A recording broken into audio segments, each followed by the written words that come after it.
Kita semua mengetahui berita keuangan dunia yang menginfokan bahwa Amerika mencetak uang 4 triliun dolar atau 4.000 billion dalam 20 bulan terakhir ini, yang artinya kalau APBN Indonesia adalah 130 billion, maka 4.000 billion dolar adalah 30 kalinya uang 1 tahun Indonesia. Dalam 20 bulan ini juga ekuivalen 1 triliun dolar Tiongkok printing money juga, yang artinya 6 kali APBN Indonesia. Di sini cara kelolaan ekonomi Indonesia kok malah ngutang. Duh, ampun deh, ngutang sama yang printing money lagi. Koplak bener ya ekonominya. Tapi memang susah kalau punya ego ilmu sama ego pejabat. Dikasih tahu pengetahuan lain, sulit bener dengernya. Oke lah, biarkan selama 3 tahun ke depan ini kita lihat apakah bisa mengecilkan hutang yang 6.500 triliun itu menjadi lebih kecil atau jadi 11 triliun di akhir masa jabatan, sama dengan uang yang katanya ada di kantong saya. Pastinya konsep bernegara itu penting. Jangan memilih lagi yang populer ke depannya, karena ternyata jangan-jangan menjalankan pemerintahnya, milih menterinya yang bisa kerja juga nggak bisa, yang akhirnya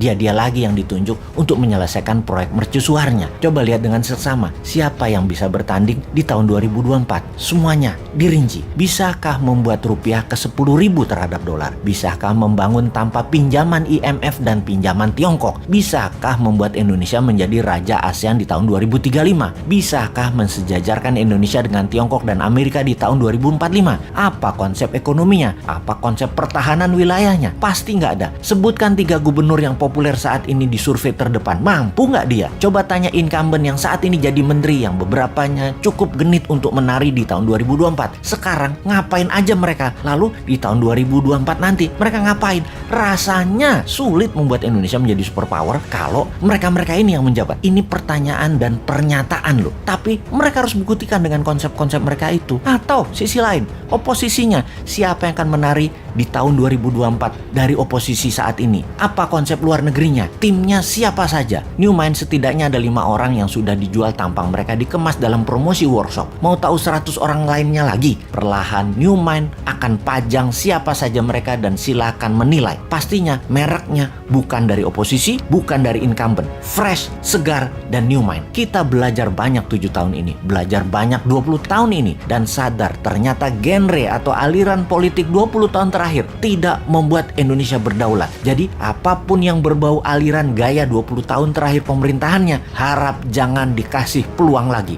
Kita cukup mengatakan terima kasih kepada aliran dalam 20 tahun terakhir ini karena telah berhasil membuat Indonesia tetap utuh. Yang terakhir hampir membelah 2 bangsa ini hingga retak-retak, tapi nggak apa-apa. Nanti kita benahi. Nanti sama New Mind semua kembali utuh. Yang minoritas miring ke kiri ke incumbent dan yang minoritas miring ke kanan ke oposisi, kita benahi. Ini keduanya sebenarnya minoritas. Dan sahabat semua tidak perlu menjelaskan mana minoritas kiri, mana yang kanan tersebut yang sangat berisik tersebut. Nanti damai aja sama New Mind. Happy semua. Kalau tax amnesty dijalankan sama incumbent, caranya aneh saat ini dan tidak akan membuat uang di luar balik. Mungkin karena pejabatnya orang pintar makan sekolahan semua, bukan orang dagang. Dan kalau prinsip dagang kan win-win. Negara untung dan pemilik dana juga untung. Nanti kalau New Mind yang jadi, yang 11.000 triliun itu masuk sendiri tanpa dipaksa, tanpa disuruh-suruh, dan tanpa ditekan. Kalau yang sekarang negara doang yang mau untung. Secara teori di sekolah memang begitu. Kuat di konsep dan kuat di kertas. Di prakteknya ditinggal, dilepeh. Nanti New Mind masukkan dolar milik swasta